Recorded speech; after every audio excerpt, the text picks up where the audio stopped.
नमस्ते। डायबिटीज़ को थोड़ा समझेंगे योगा साइकोलॉजी के पर्सपेक्टिव से।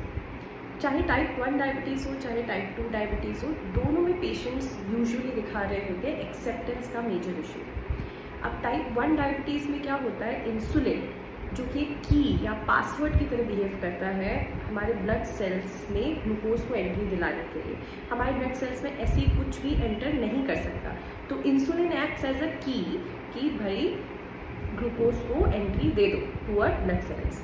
लेकिन ये इंसुलिन इनफ अवेलेबल नहीं होता है, तो मीनिंग ब्लड सेल्स में glucose is not able to enter, there is a lot of glucose left outside.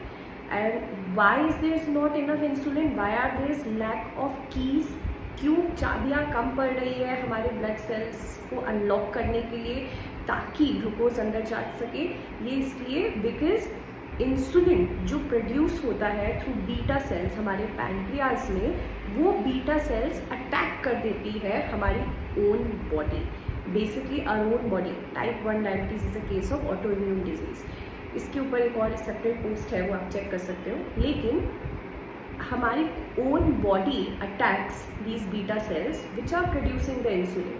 तो कीज और द इंसुलिन और the passwords to unlock the door for the blood cells so that the glucose can enter, ये कम पड़ जाते हैं। The keys are not enough, there is not enough insulin produced and we can see over here, तो glucose बाहर रह गया आपका, it's not able to get inside the blood stream and therefore we are able to see there is a struggle for acceptance, like there are enough doors which are locked but there are not enough keys for the glucose to enter।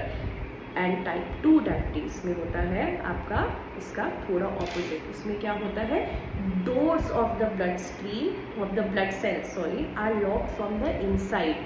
तो जब insulin जाता है उनके पास to unlock the door, वो open नहीं होता, blood cells are not able to accept the insulin, जिस वजह से ग्लूकोज एंटर नहीं कर पाता। Both the cases if we see type 1 हो चाहे टाइप 2 हो, हम देख रहे हैं कि एक्सेप्टेंस का इशू हो रहा है, ग्लूकोज बाहर रह रहा है, इंसुलिन बाहर रह रहा है तो ग्लूकोज बाहर रहेगा। एंड कि कौन सी एक्सेप्टेंस है, if we try and understand the psychosomatics from the perspective of yoga psychology with the patients who are struggling with diabetes, अगर हम समझने की कोशिश करें कौन सा एक्सेप्टेंस का इशू है, तो हमें दिखता है through insulin. We understand insulin का काम क्या है, ग्लूकोज को एंट्री दिलवाना। एंड ग्लूकोज क्या होता है, it is an energy resource.